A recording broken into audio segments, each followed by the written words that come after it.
Bienvenidos a su espacio de Ética TV, su programa de Ética Ciudadana, quien tiene una persona ya muy conocida por ustedes porque fue candidata a diputada por Santo Domingo Oeste y además es una activista social, Nicole Pichardo. Hola Nicole, ¿cómo estás? Hola, hola, gracias por la invitación.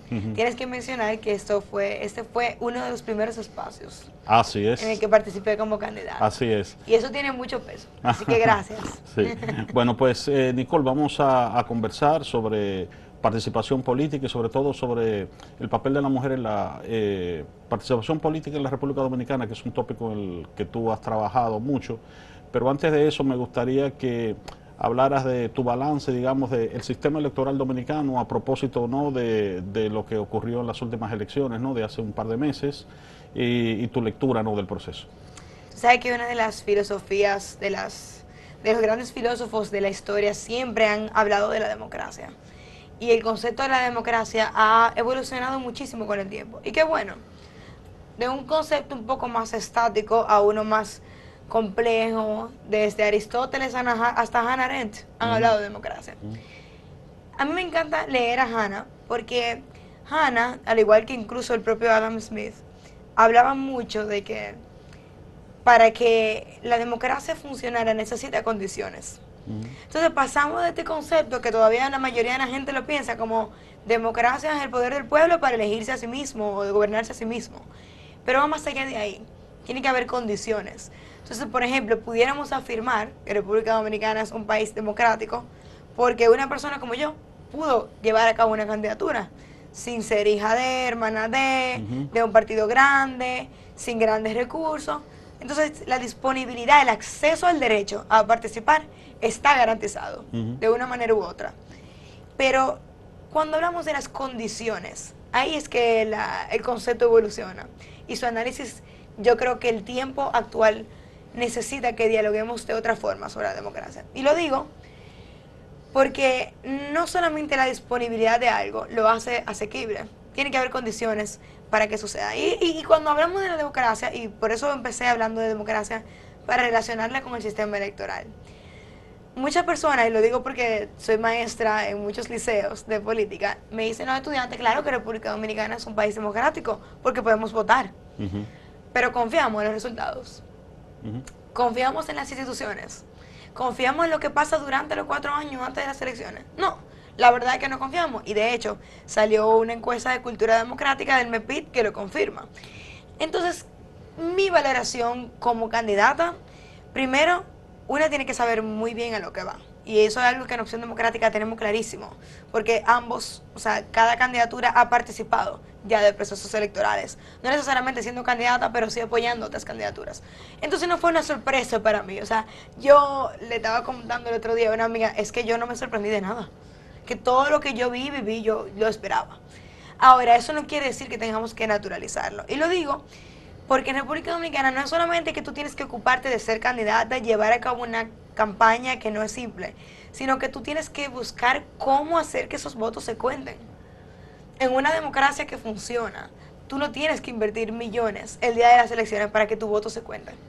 Hay delegados en los lugares, en los distintos recintos electorales, y tú confías en la Junta Central como árbitro.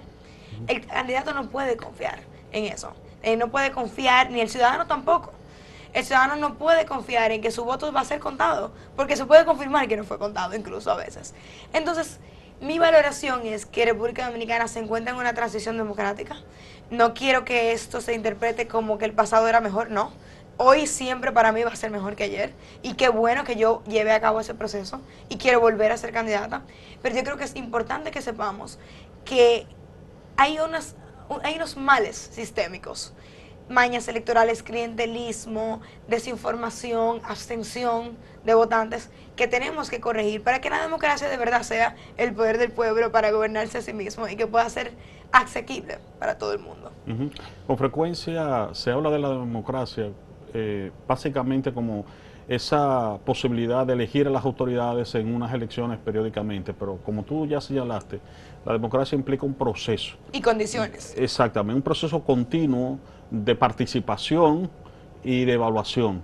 Y ese es uno de los aspectos que tenemos que aprender en la democracia dominicana, ¿no? Que no basta con que podamos elegir, sino que la democracia implica un proceso continuo donde el ciudadano debe ser partícipe de los procesos políticos, digamos, que llevan a cabo los agentes. Cuestión que cuando tú vayas a las urnas, no es verdad que valemos lo mismo, porque a la urna voy yo, estudiada y preparada, y a la urna va una persona que no tiene una escuela en su sector.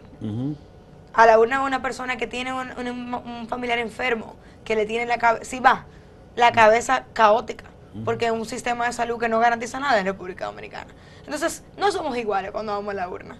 Y yo creo que la política, y yo como política, eso a mí me preocupa y me ocupa, porque yo creo que esa igualdad es posible construirla. Y cuando yo digo igualdad, yo creo que es importante mencionar que República Dominicana y Latinoamérica como región es la región más desigual del mundo. La gente pensaría, no, es el continente africano. No, no, no, no. La desigualdad que hay en República Dominicana y en Latinoamérica es grave, no porque hay desigualdad en sí mismo, sino porque hay que ponerle un apellidito, que es tan fuñón, que los economistas tienen años tratando de entender cómo lo vamos a solucionar, que es una desigualdad heredada. Nosotros tenemos una cantidad de problemas que venimos cargando de generación en generación que no nos permite llegar a ser iguales en la urna. No nos permite, no somos ciudadanos todos de primera categoría. Hay que categoría de ciudadanía. Y eso en el republicanismo te chocaría. Tú dirías, ¿cómo así? La república es la república. No, no, no, no, no. La res pública implica una interconexión donde seres iguales, iguales en derechos, se relacionan. Y nosotros ni nos estamos relacionando desde la condición de igualdad. Pero otra cosa, nosotros tampoco estamos confiando entre nosotros mismos. Entonces, eso para mí, de verdad, como política, como ciudadana, como mujer, como joven, a mí eso me preocupa. Y yo creo que es hora de que la clase política y la ciudadanía, que tiene un rol muy importante, empiece a verlo con preocupación para que podamos movernos hacia otras formas de construir tejido social en la República Dominicana. El problema de la confianza es fundamental porque es el fundamento de la cohesión. Y ciertamente, tú hablabas de la última encuesta de cultura política, pero es una constante, yo diría, cuando tú miras todas las últimas encuestas que se han hecho en los últimos años, que hay una falta de confianza, digamos, en las instituciones, hay una desconfianza en la mayoría de las mismas, en el hecho de que, digamos, nuestros agentes sean confiables, en el hecho de que nuestras instituciones permitan resolver los problemas que están llamados a resolver. Y eso evidentemente es peligroso porque es lo que fomenta el proyecto básicamente individual. Es decir, si yo no confío en las instituciones, que las instituciones van a resolver mis problemas, pues yo entonces me la busco.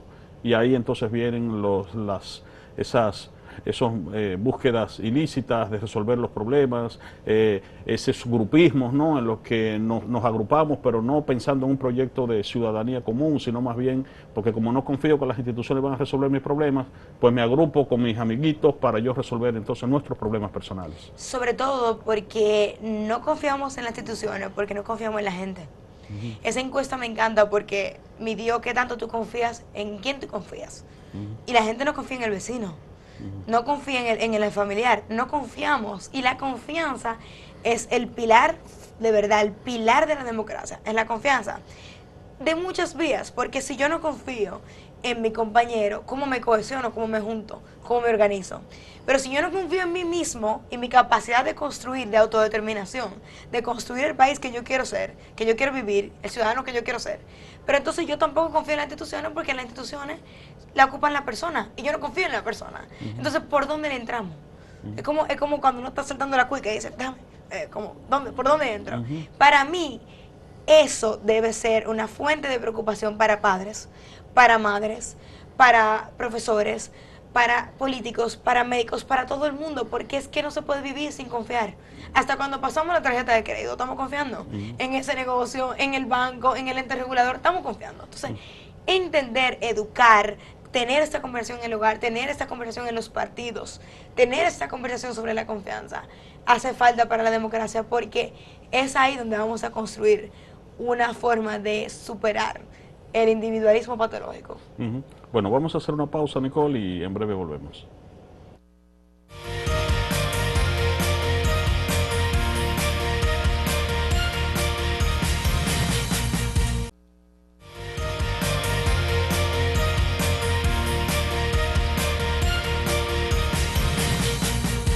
Continuamos en su espacio de Ética TV, su programa de Ética Ciudadana, abordando el tópico de la participación política con Nicole Pichardo. Nicole, tú hablabas de una desigualdad heredada que con frecuencia se ha dicho que perjudica a la mujer de manera específica, ¿no? Como grupo social. Entonces me gustaría que dieras tu lectura sobre este problema. Bueno, lo que pasa es que cuando hablamos de desigualdad heredada, hablamos de que la movilidad social en Latinoamérica y en República Dominicana está muy ralentizada. O sea, es muy probable que si tú naces pobre en República Dominicana, vas a morir pobre. Sí. Lo que pasa es que constantemente estamos bombardeados de historias de superación que son excepcionales. Exacto. Pero no es la norma. Y eso, y la data macroeconómica está ahí, y la podemos consultar tanto de organismos internacionales como del propio organismos locales e instituciones. Entonces, cuando tú eres pobre entre pobres, las más pobres entre pobres, ¿quiénes son? Las mujeres. ¿Por qué? Porque son un sinnúmero de razones. Primero, cuando tenemos un empleo formal, muchas veces hacemos el mismo trabajo que otra persona, que un par hombre, y recibimos menos ingresos. Pero también, antes de llegar a un empleo formal, la mujer tiene que superar una serie de barreras. El cuidado. ¿A quién delego el cuidado de mis hijos cuando todavía no entran a la escuela pública? Que es a los 5 años. ¿A quién se lo delego? Prefiero tomar un trabajo informal, me veo obligada a tomar un trabajo informal porque no tengo a quién delegar el cuidado. O un trabajo que pague menos y me da mayor flexibilidad de horario. Pague menos, me dé mayor flexibilidad, o una banca que está en la acera de mi casa. Bueno, yo tengo que buscar cómo proveer el cariño y el cuidado que mis hijos necesitan. Pero luego de que superamos el cuidado, porque estamos trabajando en eso, y quiero felicitar al MEPID por su lanzamiento y a la Nación Unida de su proyecto Comunidades de Cuidado, les invito a buscarlo, muy bueno. Estamos trabajando en superarlo y yo lo defiendo. Pero vamos a suponer que ya superamos eso, que lo vamos a superar.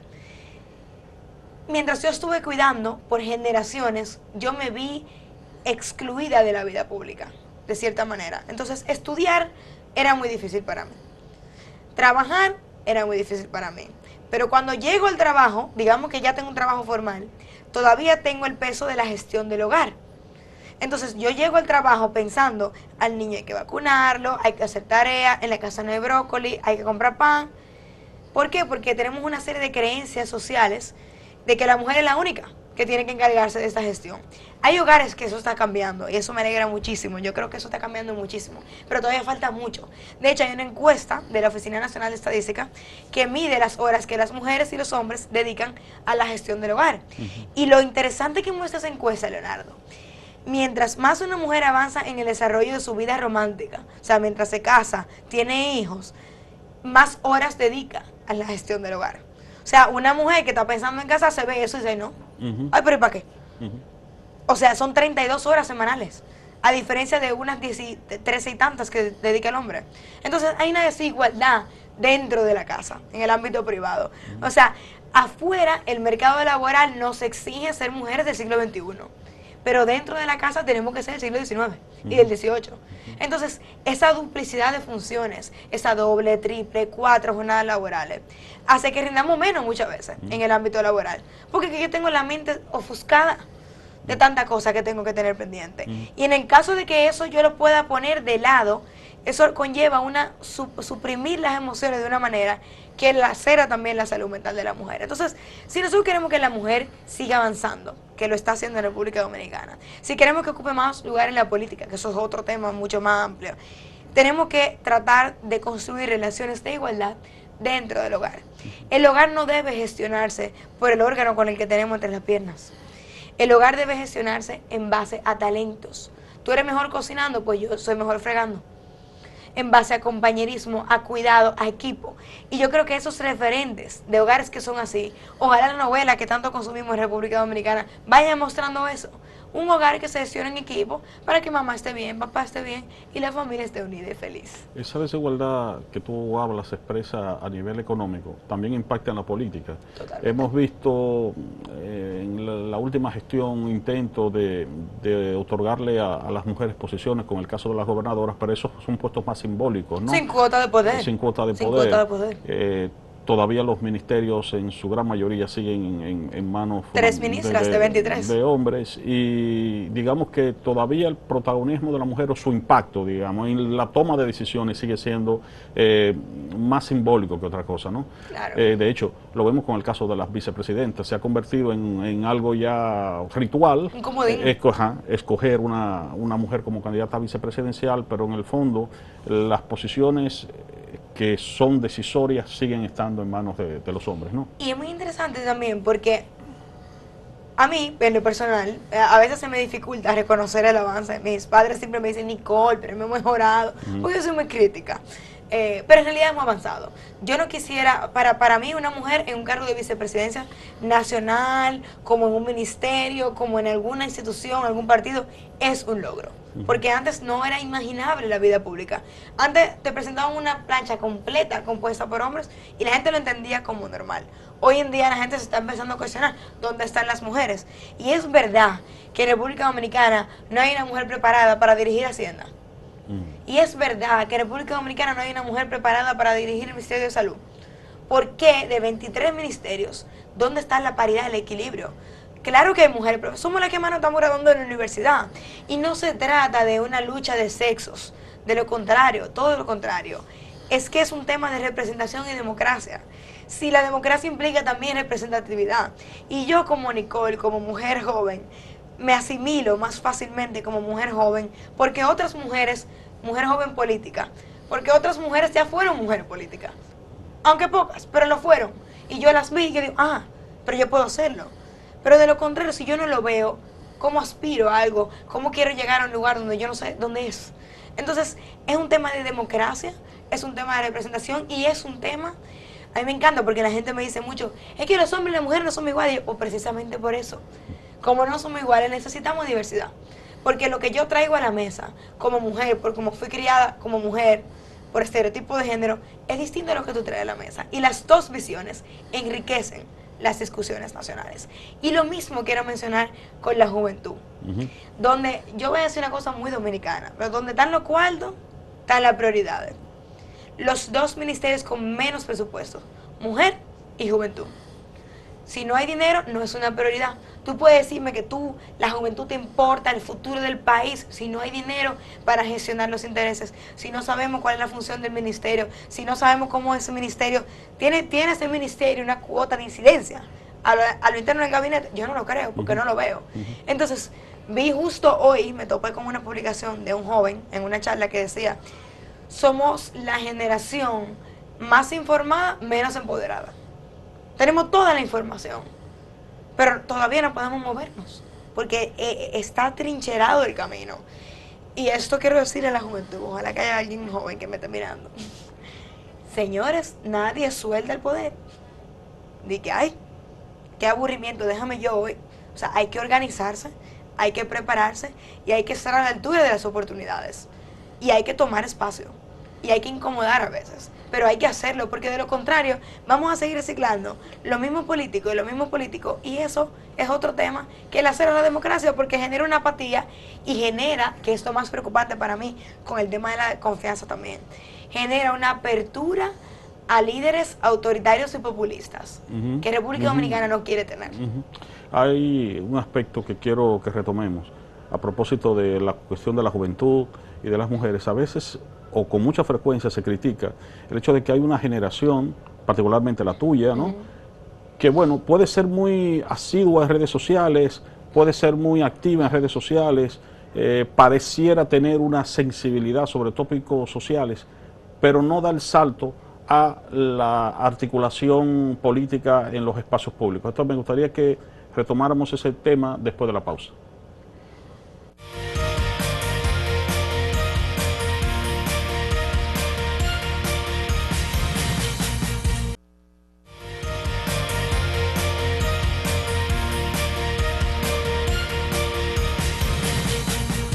Continuamos en su espacio de Ética TV con Nicole Pichardo, tocando el tópico de la participación política de la mujer en la sociedad dominicana. Nicole, en el segmento anterior hablábamos de un aspecto que se suele señalar con frecuencia como una crítica a tu generación, que es el hecho de que pueden ser muy activos en las redes sociales, pareciera que tienen una sensibilidad social, política, que se comprometen, pero que no dan ese salto o ese paso en el espacio público para articularse, sino que son solamente, digamos, activistas de redes sociales, ¿no? Pero realmente no tienen un compromiso en el espacio público, que es donde realmente se hacen las transformaciones. Yo creo que cada generación tiene las herramientas de movilización que aprende, su propio lenguaje. Y yo creo que es importante mencionar que nuestra generación, que es diversa, o sea, yo no represento a nadie porque somos muy diversos, pero nosotros crecimos en una ciudad invivible. No se puede caminar en Santo Domingo, no hay aceras, no es seguro, no vivimos con una noción del disfrute del espacio público. Entonces, pensar que porque llamamos por una causa o una marcha, alguien va a ir, se siente contranatural. Y es el trabajo tanto de los movimientos sociales como de los partidos políticos trabajar para cambiar eso, porque yo creo que es importante poner el cuerpo, yo sí lo defiendo. Cuando tú pones el cuerpo en la calle por una causa, tú generas presión política. Y esa presión el político tiene que ceder. Por favor, la presión bajó a un candidato presidencial de Estados Unidos. Entonces, funciona poner el cuerpo y el activismo digital, hay que combinar ambas. Pero yo también quisiera decir que es muy difícil participar en movimientos sociales cuando tú no tienes el lenguaje, o políticos, cuando tú no tienes la costumbre de pertenecer a organismos colegiados. Si tú no perteneces a un grupo de la iglesia o a un grupo de debate en la escuela, la educación pública, un club, la educación pública o privada no necesariamente fomenta eso. Entonces, cuando tú llegas a un espacio colegiado por una causa y tú te das cuenta de lo retador que es gestionar intereses, a mí me parece hermoso y yo he aprendido muchísimo, pero es retador. Cuando tú no tienes el lenguaje, tú no estás alfabetizado de esa manera. Sí, puede ser intimidante. Es intimidante y yo lo entiendo. Ahora bien, hay que construir carácter. Hay que construir carácter y eso muchas veces también se construye en el hogar. Entonces, si más padres y madres y próximos padres y madres quieren ver una generación más empoderada fuera de las redes sociales, trabajemos en construir autoestima. Yo soy como soy en parte por la crianza que tuve. En mi casa a mí se me consultaba todo y a mis hermanos. Se hablaban de temas políticos y en mi casa nunca se dijo que los muchachos hablan cuando la gallina mean. En mi casa hay una relación de igualdad. Y eso me construyó a mí la autoestima para estudiar e informarme constantemente, pero para saber que yo puedo decir lo que yo pienso y que eso está bien. Pero recordemos también que nosotros somos fruto, no existimos en el vacío, somos fruto de una generación que viene de un contexto. Y nuestros abuelos y padres fueron perseguidos por gobiernos autoritarios. Sagrario Díaz fue asesinada por escribir lo que ella piensa en una revista estudiantil. Y ese trauma nos acompaña y nos toca sanarlo sin haber tenido nunca una comisión de verdad.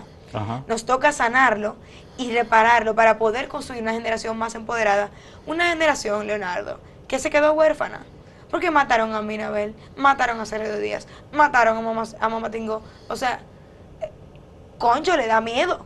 Y nuestros padres, incluso a veces queriendo protegernos, los padres de los jóvenes, nos alejan de la política y de la calle, porque dicen, vieron cosas, y es fundado, pero hay que superarlo. Y para mí una de las maneras de superarlo es, yo pertenezco a un partido político, se llama Opción Democrática, orgullosamente miembro de la dirección política, y en Opción Democrática decimos, me gusta describir mi partido como el jardín donde las flores primero florecen y las abejas llegan solas.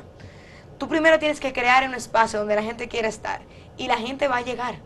Pero tienes que crearlo con intención. Nosotros tenemos elecciones internas ahora, el 5 de octubre. Y nosotros vamos a cambiar la presidencia del partido. No es Minú Tavares Mirabal la presidenta eterna del partido. Vamos a elecciones. Ella no va a aspirar porque nuestro estatuto lo prohíben, porque así lo consensuamos. Y ella tampoco lo va a intentar porque ella también está de acuerdo. Entonces hay que demostrar con el ejemplo y haciendo que se puede. Al igual que en el movimiento feminista al cual pertenezco. Cada mujer con sus intereses que la atraviesan del machismo, del patriarcado, de la opresión, de la violencia que hay en República Dominicana, y cada hombre que también le preocupe porque le pasa, se va a unir en la medida que nuestras causas se adecúen a lo que yo vivo. Pero si estamos hablando de un problema que yo nunca he vivido, que no se vive en República Dominicana, es difícil construir en base a esas demandas. Entonces yo creo que hay que plantar el jardín, hay que echarle agua a las flores, hay que compostar esa tierra y va a venir la gente correcta. Bueno, pues gracias, Nicole, pues se nos ha acabado el tiempo. Ay, qué tristeza. Y estás invitada para una próxima Gracias oportunidad. por invitarme siempre, de verdad. Sí. Gracias y a ustedes gracias por acompañarnos hasta nuestro próximo de Ética TV.